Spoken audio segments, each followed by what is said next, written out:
Welcome to the Young Turks. Cenk, Uygur, and Kasparian with you guys. All right, listen, guys. This happens every day. So I come in a good mood. Then we're going to tell you disastrous stories about anti-Semitism and racism and every kind of ism you've ever seen in your life. And the ghouls and goblins are all out pre-Halloween. Okay, and so we're going to tell you all about that. We're going to fight back against them. So, but at least I start out happy until we get to the stories.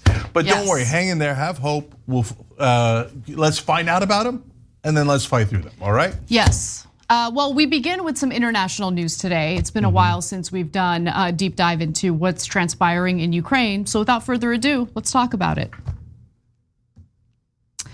You are watching a Russian missile hit a glass pedestrian bridge in downtown Kyiv that had been a popular site for tourists. It's not a bridge that's used by Kyiv's military or by Ukraine's military. It's specifically an area where pedestrians, tourists tend to be. Now, Russian President Vladimir Putin decided to bombard Kyiv with missile strikes in retaliation for Ukraine's explosion of the Crimean bridge over the weekend. The attack by Russia's military was actually so intense and deadly that it's reported to have rivaled the day Russia's invasion started. Now, to give you some more details on this, the strikes targeted critical infrastructure in cities from Kharkiv in the east to Lviv in the west, and also hit in the center of downtown Kyiv, sending civilians racing for shelter. At least 5 people were killed and at least a dozen others were injured in the Kyiv strikes, Ukraine's national police reported on its Telegram channel. Now, one of the missiles actually ended up landing in a playground that's popular in Kyiv known as Taras Shevchenko. And Ukraine has asked for additional military assistance to bolster their air defenses. So Ukraine's military reported that its air defenses had knocked down 43 of the 83 missiles that had been launched at the country on Monday. Now, I want to give you some more details on what led to this, or at least what Putin and the Russian military is claiming this is done in retaliation for, and it has to do with the attack on the Crimean bridge. So let's take a quick look at that video and I'll explain that to you. So the Crimean bridge that the Ukrainian forces blew up is not a popular tourist destination, but rather a strategic piece of Russian military infrastructure. The strikes appear to be retribution for Saturday's attack on the bridge across the Kerch Strait, which was partially reopened, including to rail traffic. The Crimean bridge is a strategic, this is important, it's a strategic link between mainland Russia and Crimea, which of course was illegally annexed by Russia and is not recognized internationally as Russian territory. The 12-mile span, while used by civilians, is a critical military logistics conduit for Russia's military, which is why the Ukrainian military would target the Crimean bridge. So comparing the tourist/pedestrian bridge that was targeted by Russians to the Crimean bridge is ridiculous, because clearly the Crimean bridge is used specifically as a important piece of military infrastructure for Russia. Yeah, plus it was personal. So Putin was super proud of that bridge. He was part of the opening ceremony back in 2018. Remember, they took Crimea in 2014. That was the original Russian invasion into Ukraine. And this is the longest bridge in Europe, and it is definitely used for logistics. But they did bomb it on Putin's birthday, and then the defense minister for Ukraine sent a video of the mashup of that bridge getting bombed and Marilyn Monroe singing "Happy Birthday, Mr. President." Okay, so they definitely rubbed his nose in it. So who struck first in this case? Yes, the Ukrainians hit the bridge in Crimea first. Does that matter? Absolutely not. Why? Is it because we should be unconcerned about lives lost there? No, no. As I was watching that video, I was thinking, man, those people in those cars, they have no idea, but they're about to die. And so I don't care if they're Russian citizens or even military. I mean, those are human beings there. So it is not really something to celebrate, okay? Now, so does that mean that it's the Ukrainians' fault? No. The fault of any war is the country that started it, period, right? So for example, we started the war in Iraq. Hundreds of thousands of civilians died. That's on us. So if funny enough, or horribly enough, Colin Powell, one of the guys who started that war but later regretted it, said if you break it, you own it. And in this case, Putin has broken Ukraine in that he has invaded, he has started killing civilians. And now you look at the bombs that landed in Kyiv and in other Ukrainian cities. So civilians, I saw some of the carnage, and we can't show you the dead bodies on the ground, but I saw them, and it's a hell of a thing. I mean, Putin made a decision, I'm going to enter this country and I'm going to murder people. Yeah, I mean, that is his MO. I mean, that is what he did in Syria with assisting Bashar al-Assad with, yes, chemical weapons attacks. And for any leftist who's bought into Russian propaganda in questioning the existence of chemical weapons attacks in Syria, you've been duped, or you are, part of the Russian propaganda machine. But fact of the matter is, if you look at Putin's actions in other conflicts around the world, this is what he does. Yes. This is what he likes to do, to bring whoever in his mind he's fighting to their knees, targeting innocent civilians and victimizing them through his military action. And to be clear, Putin's been flailing and he's lashing out as a result of that. So as we had shared with you before, Ukraine, with the assistance of United States military aid, has been able to take back some of the ground that had been lost to the Russian military since the invasion of Ukraine. For instance, in the past 6 weeks, Ukraine has routed Russian forces from the northeast Kharkiv region and pushed them back in the eastern Donbas region and in the southern Kherson region. So they're starting to make or take back some of the ground that had been taken from them by the Russian military. Yeah, the problem is we've now entered, in a sense, a more brutal portion of this invasion and war, because since it went so poorly, Putin fired the general in charge. He put in a new general. Who's that guy? Well, he's the guy who led the campaign in Syria. And what did they do in Syria? Oftentimes, indiscriminate bombing of civilians. So they brought in the hatchet man. And so some of the most hardline people in Russia, and also the leader of Chechnya within Russia, are all celebrating. They're like, okay, now they love the bombings of Kyiv and the other civilian areas. They said, this is how you should conduct a war. Make sure that they understand that we will keep murdering their civilians. Now the Ukrainians are relentless, so they're going back into the 4 territories that Russia claims they annexed. So they're not gonna stop. And Putin and his hardliners have now moved on to, well, we're gonna retaliate by killing even more civilians. So this is gonna continue to be super ugly, unfortunately, with a new Kremlin strategy, even uglier than before. Yeah, I mean, and it doesn't appear that there's any end in sight, and any notion of a peace deal, a discussion about ending this as soon as possible through some sort of agreement seems far-fetched. But at the same time, I should note that Russia has serious core strategic problems, including loss of soldiers, of course, lack of morale among the Russian soldiers. I mean, just think back to when this invasion began, where the soldiers were under the impression that they would be welcomed by Ukrainians, because Ukrainians desperately wanted to be liberated from Ukraine to be part of Russia. Obviously, they were lied to, they were fed propaganda, and many of them got killed as a result of that propaganda. And now you have members of the Russian military trying to dodge having to go to Ukraine. It's been a disaster for them, and repeated logistical failures. We're seeing that as well. But yeah, Putin's not giving up. He just lashes out more in the ways that you described, Cenk.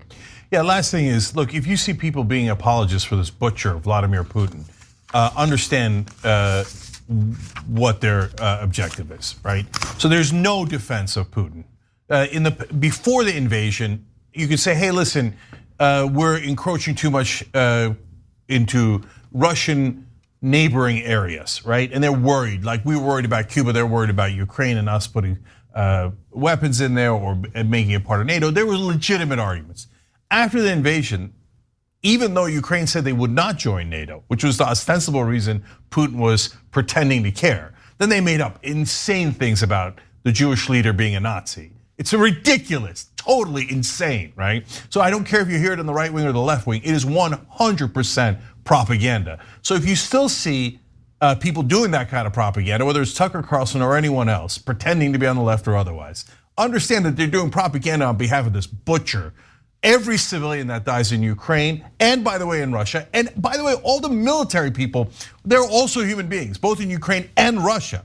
All of those dead are on Putin's head. And you see people kissing his ass in American media and understand that they are definitely the bad guys who love war and imperialism. Well, let's switch gears and move on to the story that everyone's talking about, anti-Semitic statements from Kanye West.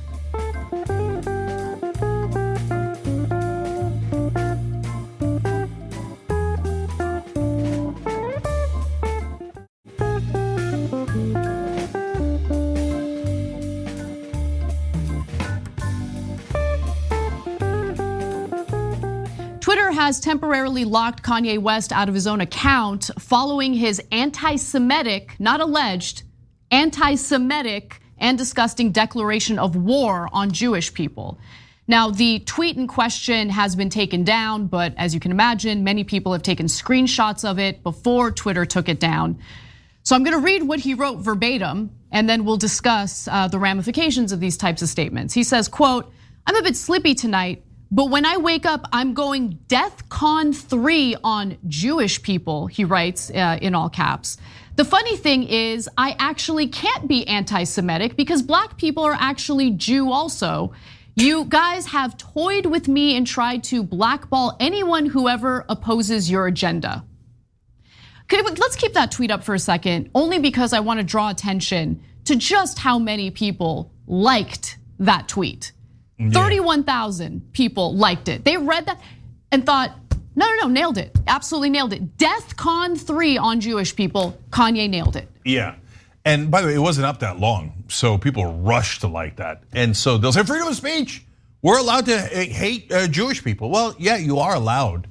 It's not particularly a great thing to do though, so not something I'd brag about, but I'm not a right winger. So let's break down the tweet first and then we'll talk about many issues with Kanye West. So it's DEFCON, not DEATHCON. And for him to- But he's a genius, Jim. Yeah, I know. For him to call it DEFCON 3 is both incredibly stupid, which is exactly what Kanye West is. He's a very, very unintelligent person, okay? But it's also way worse. Yep. You put death in there. I'm gonna go to war and we're gonna go to DEFCON 3 against Jewish people. There's no subtlety, there's no code words. Hey, listen, schmuck, you're a right winger now. They use coded language like global elites, okay? That's what your buddy Trump does and Tucker Carlson does. Said you just said it like a moron, right? I know you all think it. So then we go to more moronic statements. The funny thing is I actually can't be anti-Semitic because black people are actually Jew also. Look, let's pause. First of all, yes, you'll address the whole argument in a second. But the fact that he said, funny thing is I can't be anti-Semitic, that communicates to me that he knows what he's saying is anti-Semitic. 100%, that's a great point. You might be anti-Semitic if you say, I'm actually Jew. What is that? He's not even a Jew, which is already bad enough. Jewish American, whatever, right? And then but the very next sentence is, you guys have toyed with me and tried to blackball anyone who ever opposes your agenda. Dude, so wait, are you Jewish or are you not Jewish? What do you mean you guys? What do you mean you guys? Can we just also address the endless desire for powerful, wealthy right-wingers to be victims, to present themselves as the oppressed? I mean, you listen to the bonkers interview that he had with Tucker Carlson, and it was just endless, I'm being oppressed, I'm being oppressed. You have a massive platform. You have surrounded yourself with yes men who tell you can do nothing wrong regardless of what you say or what you do. You're a multimillionaire. How are you a victim exactly? In a country that has nearly 50% of the population that can't even afford a $400 emergency, and that was a statistic prior to the pandemic, But please tell me how Kanye West is a victim. I mean, it's insane. But he's actually perfect for the right-wing mind. Absolutely. They have historically had all the power in this country. They've used it to oppress others and to fight against justice and equality, right? They don't want equality, they want oppression. But the minute you say, hey guys, can you not do that? They're like, oh, I'm the victim. I'm the victim. Trump does the same exact thing. By the way, both of them had giant amounts of money. They both lost it because they're both morons. And then Kanye, do you remember when Kanye West begged Mark Zuckerberg for money? And because he had gotten broke? Because he went through, who victimized you, Kanye? Who made you run through all of your money? Was it the Jews? Was it someone else? No, moron, it was you. You spent all your money and you lost it all because you are stupid. Yeah, and look, in the past, I specifically have brought up his mental health issues. I'm not interested in having any discussion about how he has mental health issues. What he did, what he said is straight out anti-Semitic. Pointing to mental health issues as an excuse for what he tweeted out, I think is disgusting, considering the fact that there are plenty of people in this country and across the globe who have mental health issues, and they don't go around spouting anti-Semitic garbage. Yeah, well, Anna, so I think that there's a little bit of nuance there. So a lot of people have written and say, wait a minute, I got bipolar disorder. I don't say this stuff. Exactly. Right, and that's obviously true, right? So is it just because he has bipolar disorder? Absolutely not, right? So, but what bipolar disorder sometimes can do, right? And I'm not an expert on it, I'm just telling you from a layman's perspective, is that it can amplify what you already think because you have less control, right? In that moments that you're having the issues, right?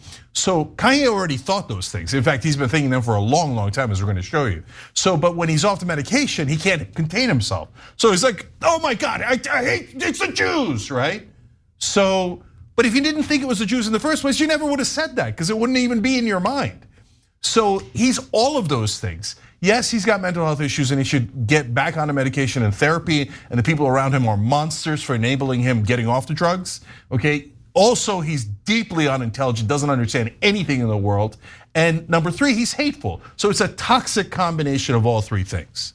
The other thing I wanted to just quickly bring up is, watching his interview with Tucker Carlson, I couldn't help but notice this ongoing theme throughout the conversation, which was, this person's being controlled, that person's being controlled. But, at least in the context of that interview, he wasn't as overt as he was in his tweet here.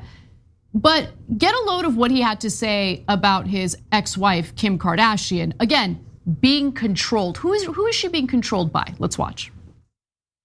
Kim is a Christian, but she has people who want her to go to Interview magazine and put her ass out, while she's a 40-something-year-old multi-billionaire with 4 black children.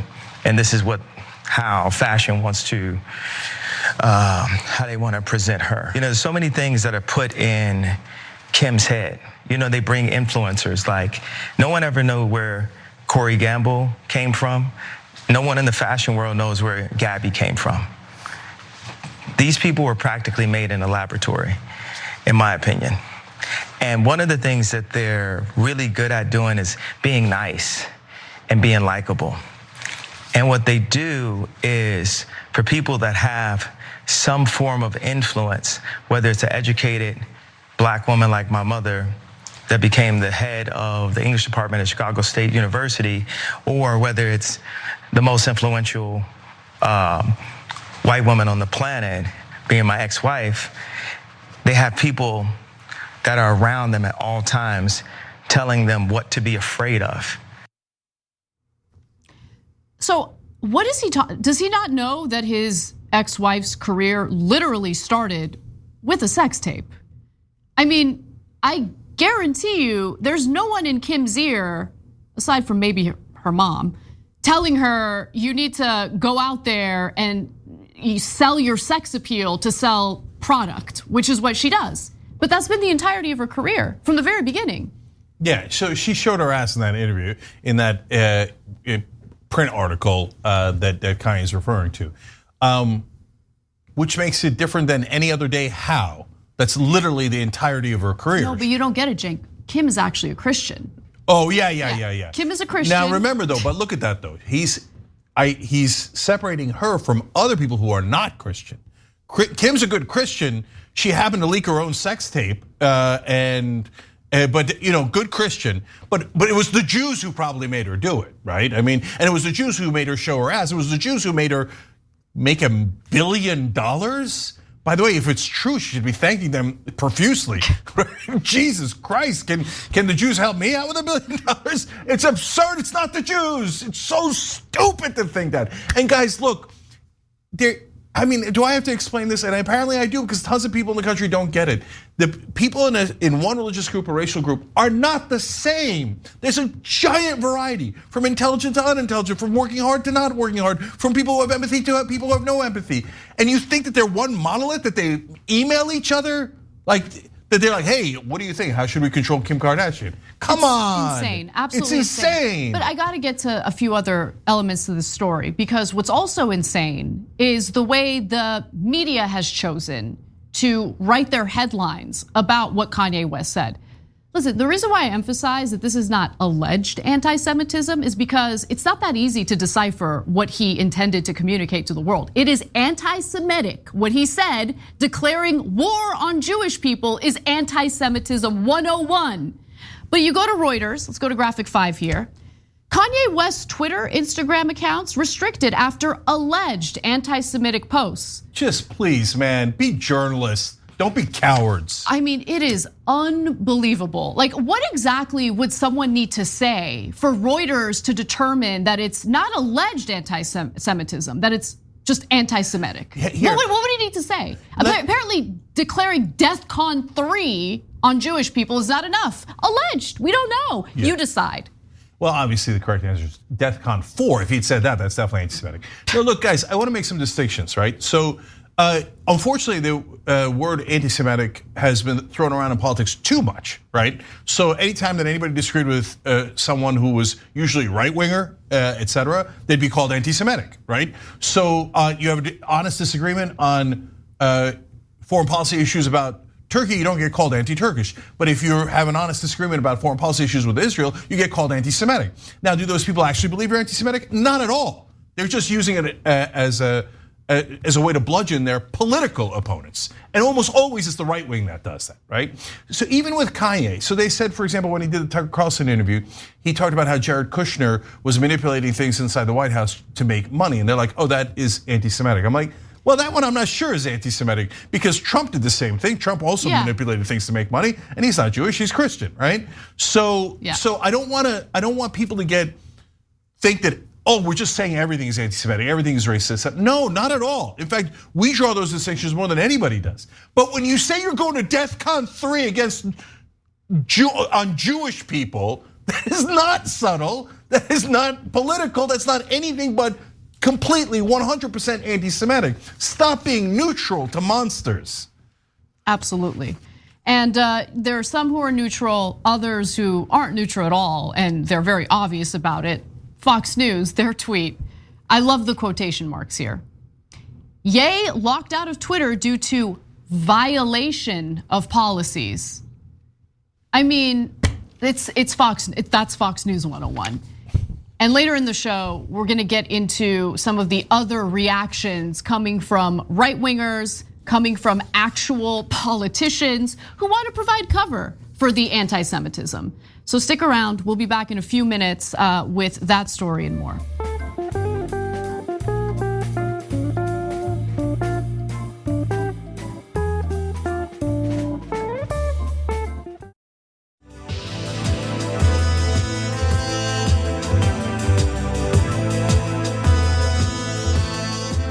All right, back on TYT, Cenk, Anna, and all you wonderful folks. Anna, what do you got for us?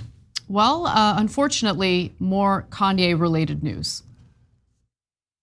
If you are an honest person, you did not think this tweet was anti-Semitic. You did not think that he wrote this tweet because he hates or wants to genocide Jewish people. This does not represent the beginning of the Holocaust. That's if you're an honest person, you'll admit that. You will admit that, right?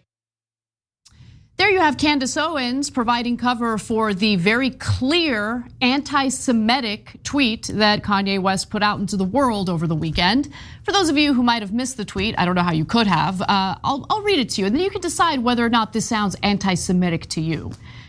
He wrote, I'm a bit sleepy tonight, but when I wake up, I'm going DEFCON 3 on Jewish people. No, not anti-Semitic. Oh no, how would you interpret it that way, Candace? Wait till you get a little more of her disgusting argument. But let me continue with his tweet where he wrote, "The funny thing is I actually can't be anti-Semitic because black people are actually Jew also. You guys have toyed with me and tried to blackball anyone who ever opposes your agenda." Okay, let's just be clear, that is anti-Semitism, period. That's all it is. That's like the definition of anti-Semitism. Exactly. I'm gonna go to war against all Jewish people. They secretly control everyone, okay, and refer to them as Jew. Right? Okay. I mean, Yeah. that's the least offensive out of all of them. But you know, I mean, if you can't tell, look, if you say that's not anti-Semitic, it's super obvious that you're anti-Semitic. It's yes. Plain as day. So with that said, let's hear from one anti-Semite providing cover for another anti-Semite. If you're an honest person, when you read this tweet, you had no idea what the hell he was talking about. I had no idea when I read this tweet what the hell he was talking about. This tweet inspired questions, not answers. First and foremost, what is DEFCON 3? Did he mean DEFCON 3, which would be a military defense position, not an offense for those of you that are offended, a military defense position?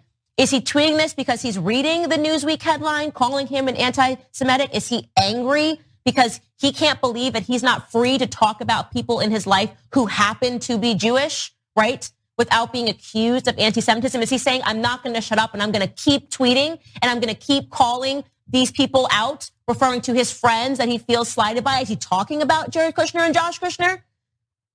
If you're a liar, you'll say, I know I was scared, Candace. I actually thought that Kanye West was going to launch a military strike in Israel.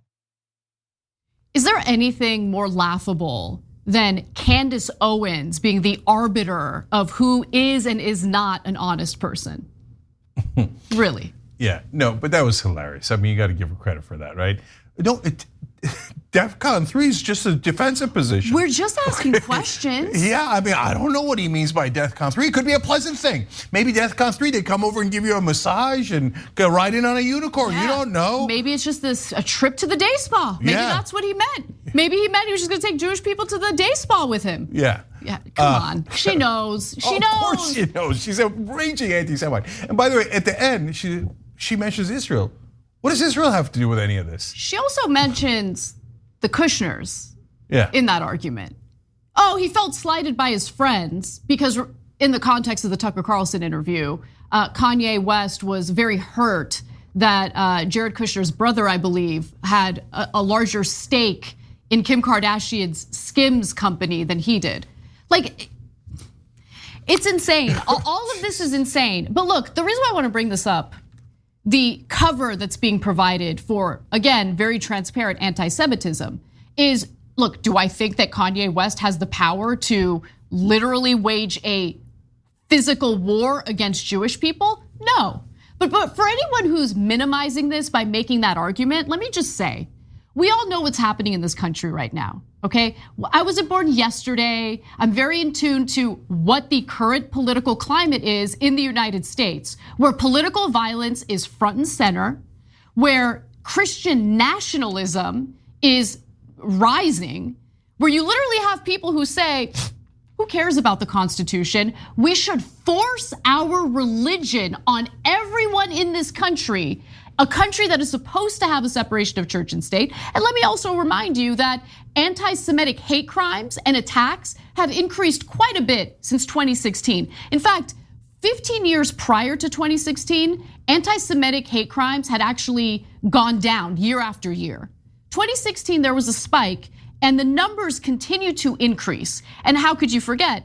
2018, there was a gunman who entered the Tree of Life synagogue and like gunned down 11 Jewish people, killed them, murdered them.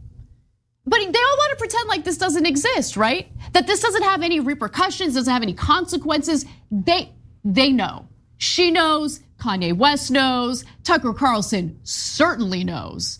But they love the plausible deniability. What? I don't know. I mean, I just have questions. What could he have possibly meant by DEFCON 3? I'm really dumb. I'm a moron. No, you're a massive grifter. And yes, on some issues, you're incredibly dumb, as was evident in various hearings that included Candace Owens not even knowing, just basics about the Holocaust, for instance. But it's just incredible to me that this is where we are as a country, where you have a major public figure with a major platform literally declaring DEFCON 3 on Jewish people. And then I knew this was gonna happen. All of the grifters scurrying to his defense immediately. And there's some Republican officials we'll get to in a sec too. But look, guys, the context is what's most important here. So are there gonna be dumbass anti-Semites and other kinds of hateful people in the country? Of course there are. This country of 330 million people. That's not the question. The question is, how do other people react around him, right? So this is the kind of, anti-Semitism is the kind of thing that once it comes out of the bottle, it's hard to put the genie back in, okay? Because what Kanye is beginning to do, what Trump did with racism, but for anti-Semitism. He's giving people permission to come out of the hate closet, right? So now, when he does it, if everybody comes and says, "Oh no, that's wrong, don't do that, that's hateful, that's and obviously ignorant, etc." That's one thing. Hey, look, then we sent the opposite message, right? But when people wink and nod, and it's not just Kanye, but it's others saying, "What? What's the big deal? What's the big deal?"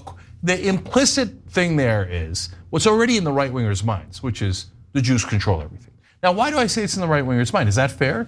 So look, here's the context. When Trump started peaking in 2015, I had David Duke on the show to interview him, right, on The Conversation. Because I wanted to find out, what do the radicals think? What do the most hateful people in the country think? Why do they love Trump so much? Duke comes on here, I thought he was going to talk about immigrants, Latinos, Muslims, etc. No, never talked about it. Everything was the Jews, the Jews, the Jews. And I was like, whoa, okay, so that's back. Then we talked to Walter Masterson, who's a great comic who dressed up as QAnon or MAGA and goes and interviews them. He says, when you turn off the camera, every one of them says, it's the Jews, okay? Now, then I had QAnon people on, and they talked about, hey, they're drinking the blood of babies. And I was like, oh my God, that's blood libel.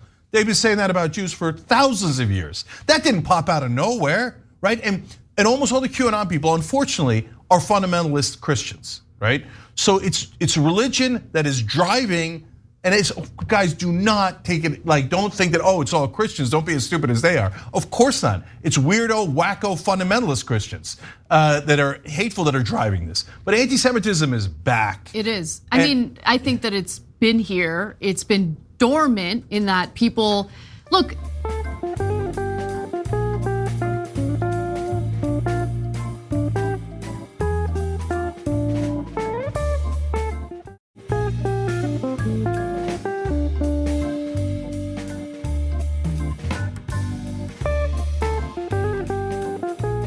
Norms matter, culture matters. And when the dominant culture in a country is resistant to and flat out hostile toward anti-Semitism, well, that's when the anti-Semitists, lurk in the shadows because their ideology isn't normalized. What we're seeing today is the normalizing of the same type of fascist ideology that led to the Holocaust. Look, we don't have to wait until we boil to death, okay? The water's boiling. And at this point, we need to make a decision as frogs whether we're gonna jump out of that boiling pot or not. Yeah, and so it's two more things about how they used to have plausible deniability. They would use code words. George Soros is a giant code word. They wouldn't say donors because most of the donors are Christian, right? So you've got the guys who are the frackers, you've got the Koch brothers, you've got Mercers, etc. But they always say George Soros. Why? Because he's Jewish. In fact, Emma Vigeland, back when she was at TYT, interviewed one of the Trump fans. And I remember this is the largest tattoo I've ever seen. Half this guy's back was George Soros as a puppeteer. Another old school anti-Semitic trope that they're the puppeteers that control things. And that's what Kanye is saying 24/7. He's letting that genie out of the bottle. The other code word they used was global elites. So Trump, you put that in half his ads in 2016 and he won, right? The global elites like George Soros are controlling things behind the scenes. See, these are the code words. But now Kanye has done something very dangerous. Like Trump did with racism, he's now gotten rid of the code words and he's just saying it. He's just saying it. And when he says it outright like that, it makes people think, oh, is it okay? Can I say it too? So apparently it's okay, because Kanye has a lot of fans, right?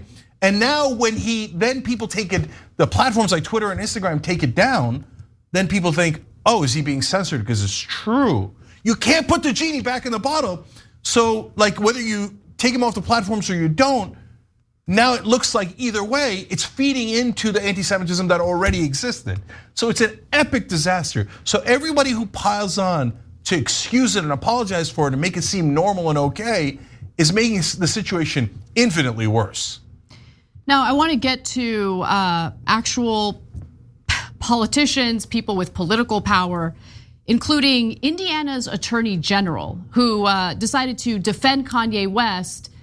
Well, it was prior to him reading Kanye's anti-Semitic tweet, but I think what he said after he was made aware of Kanye's anti-Semitic tweet is actually really important. So this is, again, Indiana's Attorney General, Todd Rokita. And so first he had tweeted in this thread, "The constant hypocrisy from the media is at an all-time high. They have now gone after Kanye for his new fashion line," where of course he was wearing a shirt titled "White Lives Matter," okay? And his independent thinking and for having opposing thoughts from the norm of Hollywood. Listen, Kanye West is allowed to have whatever political thoughts he has. We're also allowed to have political views. And so if I think his White Lives Matter shirt is stupid and racist, I get to share that opinion. And if right-wingers want to wither and cry about it, they can go ahead and do it. But free speech goes both ways, okay? So if you can't handle our free speech, then maybe get out of the game because you can't handle it. But let me continue. He writes, Kanye's message in this instance is fair and accurate. And regardless, he is entitled to his opinion. The media will steamroll anyone if they do not kowtow to their way of thinking. Okay, so at some point, he was made aware that, Kanye had tweeted that anti-Semitic tweet calling for DEFCON 3 on Jewish people. And pay attention to the wording here. Todd Rokita writes, "My post was specifically and clearly aimed at the hypocrisy of the media and Hollywood elites, not anything to do with other comments. I have an obvious, clear, and substantial congressional and public record of being 100% supportive of the Jewish community and Israel." Let's pause for a second. Notice that there was no condemnation of what Kanye had said. Zero. None. He never condemned the anti-Semitic tweet from Kanye. All he did was say, I hadn't seen it, and I love funneling taxpayer money to the right-wing government of Israel, so obviously I'm good. No, you're not. You're not. So in both the comments he made before he found out about the anti-Semitic tweet and after, he keeps referring to the Hollywood elites and the norms of Hollywood and the media making people kowtow to things. That's the coded language before Kanye flat out said it, right?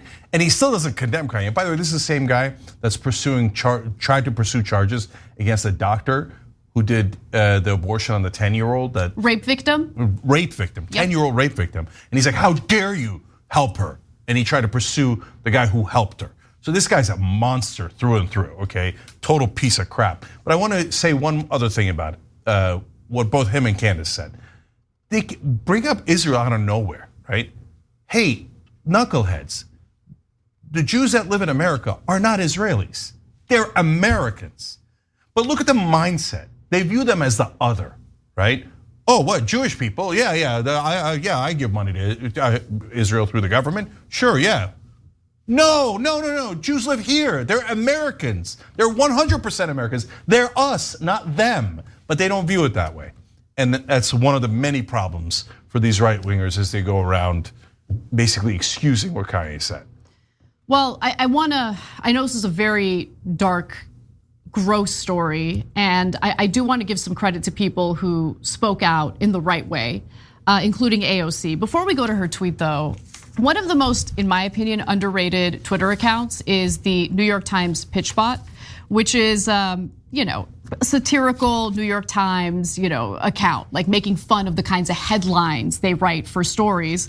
It's not a New York Times account, to be fair. It's not a New York Times account. It's a satirical account to poke fun at the New York Times. Yes. Okay, and in regard to the way the media has been framing this, they write, there is no constitutional prohibition against going DEFCON 3 on the Jews, so Twitter had no legal right to delete Kanye West's purportedly anti-Semitic tweet.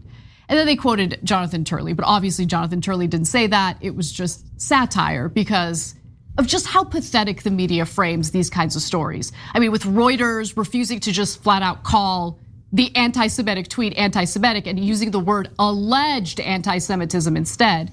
By the way, NBC News did the same thing. So they were having fun with it, but it turns out, no, the media actually did do it. That's why it's a good account, because it pokes fun at the media in accurate ways.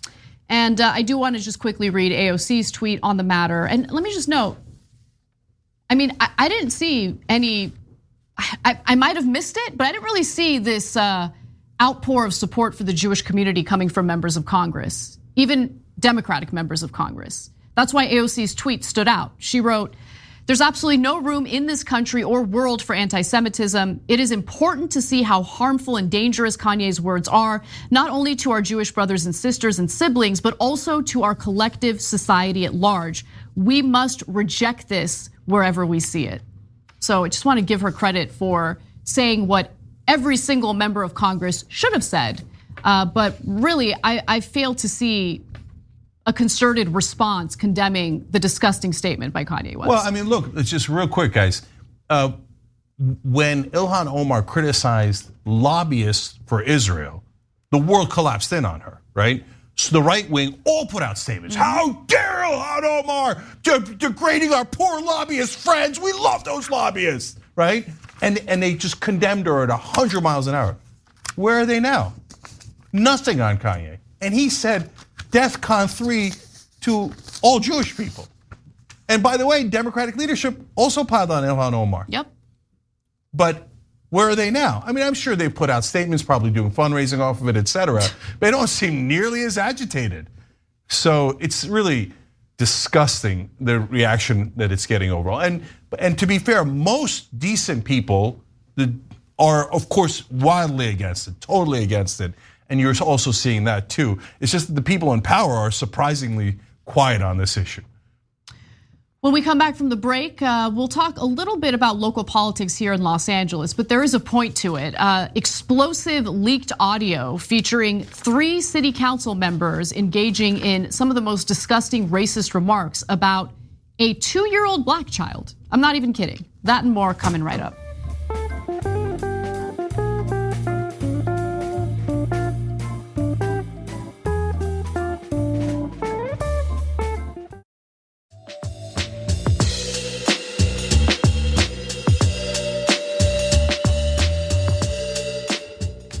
All right, back on TYT, Cenk, Uygur, and Kasparian with you guys, but also VJ. He just became a member and said, "I finally joined TYT.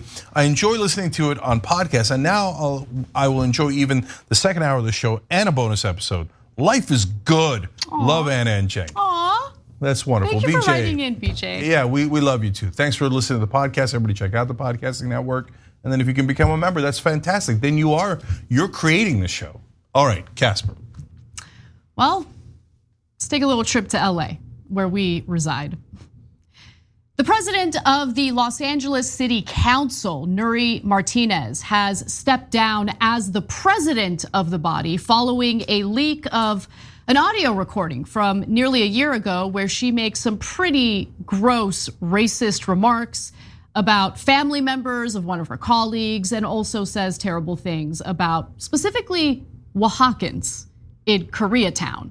Now, we have examples for you to listen to, but first some context to understand what the backdrop of the conversation was. Martinez and the other Latino leaders, there were at least 2 other city council members present during this conversation. During the tape conversation, were seemingly unaware they were being recorded, as Martinez said a white council member handled his young black son, a 2-year-old by the way, as though he were an accessory, and described Councilman Mike Bonin's son as parece changuito, or like a monkey.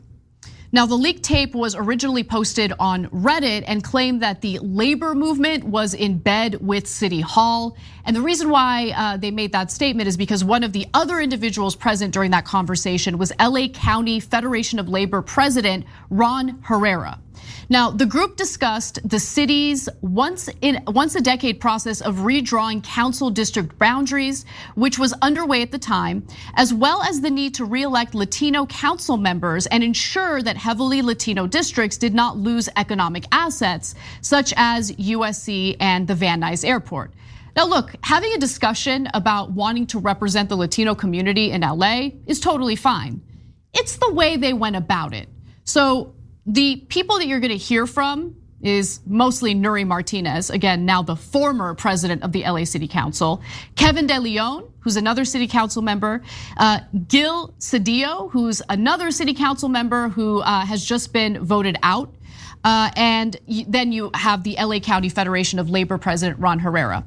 Now, what we're about to hear about is this dispute. They're discussing a dispute between council members, Curran Price and Marquise Harris Dawson, who were at odds last year over whose district would represent USC and Exposition Park once the new maps were finalized, okay? So that's what they're talking about. Both men happen to be black and represent parts of South Los Angeles. Martinez told the group that she had a conversation with a businessman, Danny Bakewell, about the situation and argued that if Harris Dawson is seeking an economic asset for his district, he should seek to move Los Angeles International Airport out of Bonin's district and into his. So that's the context. With that said, let's listen to what Nuri Martinez said. So getting back to Marquise, I told Danny, if you want to cut a deal and if you want to make like boss moves, I would go after the airport. He goes, I love that idea. I said, tell Marquise, so go take it from his friend. Don't go after. Leave him alone. Yeah. Go get the airport from his little brother, that little bitch Bonnet. Like, what? Black people. I goes, what is with the Bonnet? What is with Bonnet? And I said, Bonnet thinks he's black. That guy don't think he's black. I go, he thinks he's black. I go the same thing. This kid is. He goes, why are they so close? And he's from Massachusetts. This kid, the one here, this kid is the dog. He's black. Yeah. No, he's Latino. Lo trae así during Black History Month, lo lleva al council y lo pone acá en el, remember? Lo trae, it's an accessory. When we do the MLK parade. Just like when they used to have those statues in plantations. Yeah, like when Nuri brings her little yard bag or the Louis Vuitton bag and places su negrito, like on the side, and lo trae, ¿verdad? So they're referring to Bonin's 2-year-old son, who happens to be black, as an accessory, and it's about to get a lot worse. But before I get to the rest of the audio, Cenk, any thoughts? Yeah, there's so many terrible things in here. So one's the obvious over the top racism that it's the big headlines. The second is apparently Veep is a documentary. So behind the scenes, I mean, they say all sorts of terrible things. Yep. I mean, Bonin is gay, and so she called him a little bitch. So there's that too, which is getting very little press attention. But maybe they just curse about everybody. I don't mind cursing. I mind any kind of insinuation based on identity, right? But behind the scenes, man, they are no holds barred. And what's interesting is that, like, in front of the scenes, they're like so professional and composed, and their apology note is so sophisticated. And the media always tells you these are wonderful people. Like, they never report on this trash that they say behind the scenes, right? Well, they don't know about the trash. No, they don't know about this specific trash. Right. Definitely, to be fair, right? But so none of the reporters know that they talk like this behind the scenes. I'm not talking about the racist stuff. I'm talking about all the other stuff, right? Massively insulting their own voters, the other council members, etc. So I never see that in the press. All I ever see in the press is the reporters kissing their asses. Okay, so now we'll get to this a little bit later, but I thought the stuff they said about corruption was actually the most damning. I mean, sure, of course, racism is always the worst, right?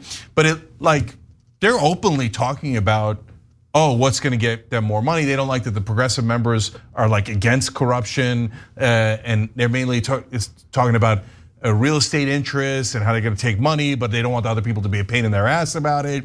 And then, if you notice in that clip, they're talking about the economic assets within a district. Yep. Now, you might wonder, like, why? Why does it matter if she has the airport in her district or not, right? Don't you want the human beings inside the district? And by the way, politically, it makes sense to go, hey, I want the district to be more Latino because then I'm more likely to win. I get that. That's practical politics, right? But why do you want the airport? Because of the money, Lebowski. They want the money. They want the money. Because then you could raise money from the business interests in your district. The entire thing is about corruption. And that's not even noted in any of the stories. Guys, It's hard for anyone who doesn't live in Los Angeles to understand how awful the conditions on the ground happen to be right now. There is garbage literally everywhere, everywhere. People are struggling. There are countless overdose deaths on sidewalks all throughout the county. They don't care about the people of Los Angeles at all, at all. And I think that these recordings make that abundantly clear. So let's go to the next one. Later in the conversation, Nuri Martinez and Kevin De Leon decide to say more disparaging things about Mike Bonin's son, who again is a 2-year-old and happens to be black. For MLK, for the parade that Herb used to organize, and we all the council who wanted to join Herb on the float, because he used to do a whole float to be nice. Bonnie would be like, hey, Nuri, are you going to the MLK? Well, Herb invited me, yeah, I'll go. Okay, I'm bringing whatever the kid's name is. I'm like, it's like the oddest thing. It's like black and brown on this float. And then there's this white guy with this little black kid who's misbehaved. Este niño has they're not doing, the kid is bouncing off the effing walls on the floor, practically tipping it over. There's nothing you can do to control him. Parece changuito. And I'm just like, oh my God. I'm over here trying to parent this kid. I'm like, you can't do that. I said no. Classy, calling a 2-year-old black child, a monkey. That is what she said in that clip. Yeah, by the way, she also insulted white people next. She said that Bonin was raising him like a white kid. Right. And she said, I would take him out in the back. You got that? We actually do have that. So let's go to the last clip and then I'll read some other quotes from her later in the video. Let's watch. Mike is like, I'm like, you're not teaching your kid anything. It's me and Karen Bass on the floor trying to check this little kid. Oh, I guess it's not in that clip. But yeah, she also said in the context of that clip that she wanted to basically take him aside, give him a beating, and bring him back. She said that about a 2-year-old kid. About a 2-year-old kid. But look, guys. And everyone in that room was like laughing, engaging in that conversation. Not a single person put a stop to it, called it out. Total business as usual. Business as usual. I mean, it's almost like she was trying to do like insult bingo, right? Because she's insulting white people there by saying they can't control their kids. But she's also insulting Latinos by saying, hey, the right way to do it is to beat your kids, and that's the Latino way. Now, don't get me wrong, I know the old school, that there was more spankings and beatings, etc. I'm Turkish, that happened in the old country too. So I'm not unaware of that. But like, she's the president of the city council. She's like, oh, Latinos beat their kids and that's awesome. And white people don't beat their kids and that sucks. Let alone the racist comments about the black kid to begin with. I mean, it's just a nightmare. So there was more in this conversation. So the group then questioned whether Chateau Place, a small street in Lafayette Park, are in Koreatown. Okay, so I see a lot. This is so disgusting. I see a lot of little, short, dark people, Martinez said, of that section of Koreatown, employing stereotypes long used against Oaxacans in Mexico and in the United States.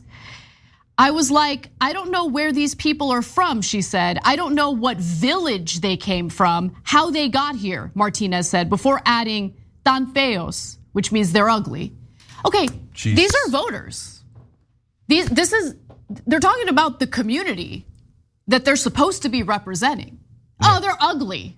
I don't know what village they came from or where they came from. Now, I think you're pretty ugly. I mean, what you're saying, who you are, that makes you ugly, okay? It's unbelievable. Martinez also said, F that guy, he's with the blacks, while speaking about Los Angeles County District Attorney George Gascon. He's with the blacks. I mean, that's how they think. They're on the Los Angeles City Council. She's the president, or was. Okay, so look, guys, one more thing. There's racism within ethnic groups too. So in Cuba, a lot of times the lighter looking folks were racist against the black Cubans, right? In Latino communities, unfortunately, some of the, again, lighter skinned folks and the ones that could trace their heritage back to European ancestors oftentimes discriminating against natives in Latin America, South America, etc. And you see an excellent example of that here. So even against other Latinos, she's like, oh, they're short and dark and ugly. They're not as tall and light as she is, apparently. And so it's just disgusting in every way possible. So it sounds like good news, Anna, that she has stepped down from being president of the city council. Not really, because she played a little trick. Stepping down as president of the city council doesn't mean that she's no longer in the city council. She has not resigned from the city council. And so I do want to read her, you're right, they all put out sophisticated apologies. Gil Cedillo made a point about like, I didn't intervene to stop this conversation, and that is a heavy cross to bear. Like, oh, please spare me your nonsense about how bad you feel, right? It was a mask off moment listening to that audio. But here's what Nuri Martinez said. Quote, I ask for forgiveness from my colleagues and from the residents of this city that I love so much. I love them so much that I say tan feos if they happen to be part of, come from the part of Mexico that I don't like. In the end, it is not my apologies that matter most. It will be the actions I take from this day forward. I hope that you will give me the opportunity to make amends. Hell no. Therefore, effective immediately, I am resigning as president of the Los Angeles City Council. So it's a great trick.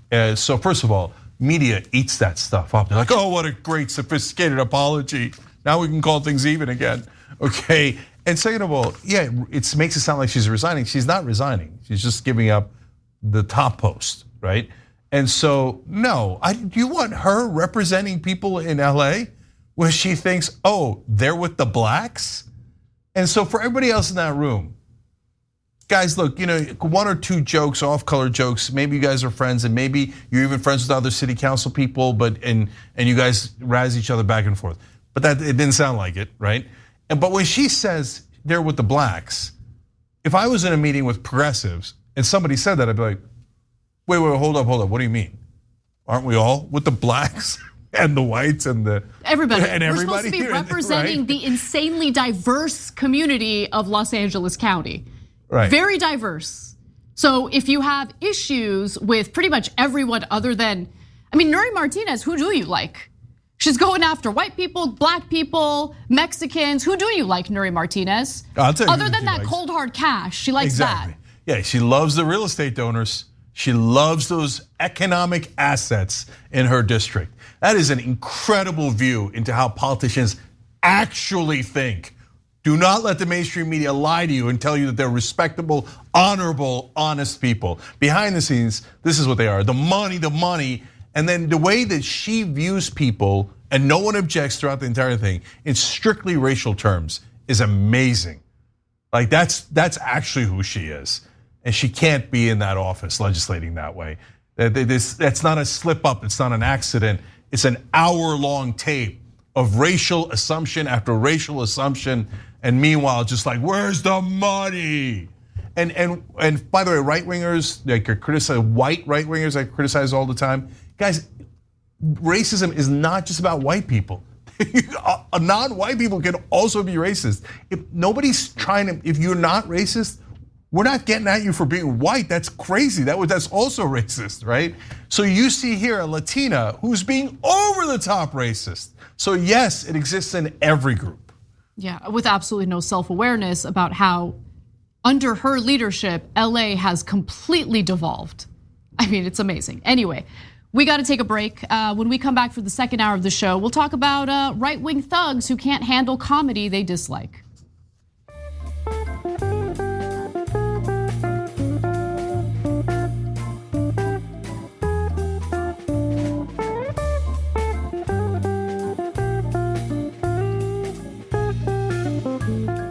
Thanks for listening to the full episode of The Young Turks. Support our work, listen ad-free, access members-only bonus content, and more by subscribing to Apple Podcasts at apple.co/TYT. I'm your host, Cenk Uygur, and I'll see you soon.